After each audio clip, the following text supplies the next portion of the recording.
মসজিদের বারান্দায় ফরজ আকামত দিয়ে নামাজ পড়া যাবে কিনা মসজিদের বারান্দায়? আপনি মসজিদের বারান্দায়, কোনো রাস্তায়, মাঠে, যে কোনো জায়গায় আপনি ইকামাত দিয়ে সলাত আদায় করতে কোনো বাধা নেই। এক্ষেত্রে কিছু মানুষেরা এই যে বানিয়ে নিয়েছে, এটা মসজিদে হলে জায়েজ আছে, বারান্দায় জায়েজ নেই। আরে ক্ষেত খামারেও তো মানুষ নামাজ পড়তে পারে, একা হলেও আপনি দিতে পারবেন ইকামা। আবার যদি জামাত হয় 1 জন 2 জন 5 জনকে নিয়ে, তাহলে তো সেখানে আজান ইকামাত দুইটাই দিতে পারবেন। বারান্দায় কেন, সব জায়গায় পারা যাবে। সেক্ষেত্রে কিছু কিছু মসজিদ আছে মোহতারাম, যেটা হচ্ছে যে তারা বলে থাকেন যে মসজিদে জামাত নির্দিষ্ট আছে, সময় আছে, ইমাম আছে, মুয়াজ্জিন আছে, এক জামাত শেষ হওয়ার পর আরেক গ্রুপ এসে যদি এখানে নামাজ পড়তে চায়, সেই ক্ষেত্রে দ্বিতীয় জামাতের ক্ষেত্রে তারা অনেক সময় বাধা সৃষ্টি করেন, বলেন। এটা আসলে শরীয়ত দ্বারা কতটুকু প্রমাণিত? এটা দুররুল মুখতার রদ্দুল মুহতারের একটা ফতুয়া আছে। সেই ফতুয়া হলো, মসজিদ যদি এমন হয় যে এই মসজিদের নির্দিষ্ট মুয়াজ্জিন আছে, নির্দিষ্ট ইমাম আছে, নির্দিষ্ট জামাতের টাইম আছে, এই জামাতে যেই লোকগুলো আসবে, এই লোকগুলো এই এলাকার ফিক্সড, বাহিরের কোনো লোক প্রবেশ করতে পারে না। যেমন ক্যান্টনমেন্টের কোনো কোনো মসজিদ এরকম আছে, বাহিরের কোনো লোক আসার সম্ভাবনা একেবারেই নেই, এমন মসজিদে দ্বিতীয় জামাত হবে না।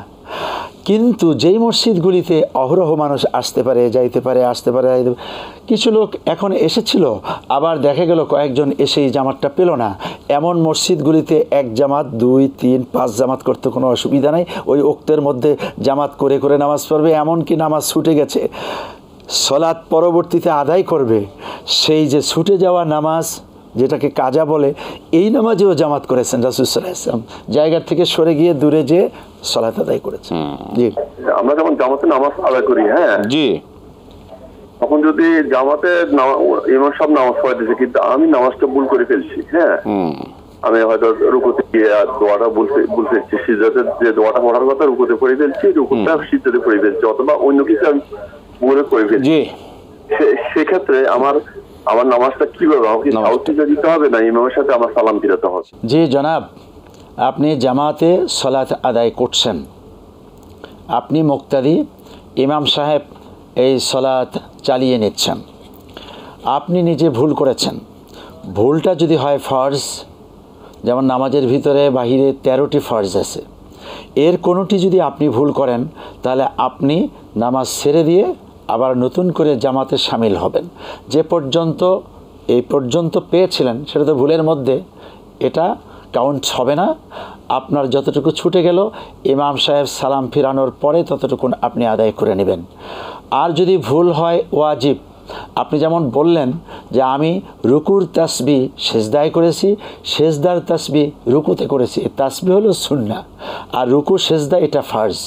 আপনি তাসবিতে ভুল করেছেন, রুকুতে ভুল করেননি। যদি এমন হয় তাহলে আল্লাহ পাক আপনাকে মাফ করে দেবেন। ইমাম সাহেব ভুল করলে সেজদা সাহু আছে, আপনি মুক্তাদি ওয়াজিব বা সুন্নাহ কোনো ভুল করলে আল্লাহ পাক আপনাকে ক্ষমা করবেন, কারণ আপনি এখন তো আর একজনের ইতাআতের ভিতরে আছেন, আপনি আলাদা সেজদা সাহু দিবেন না।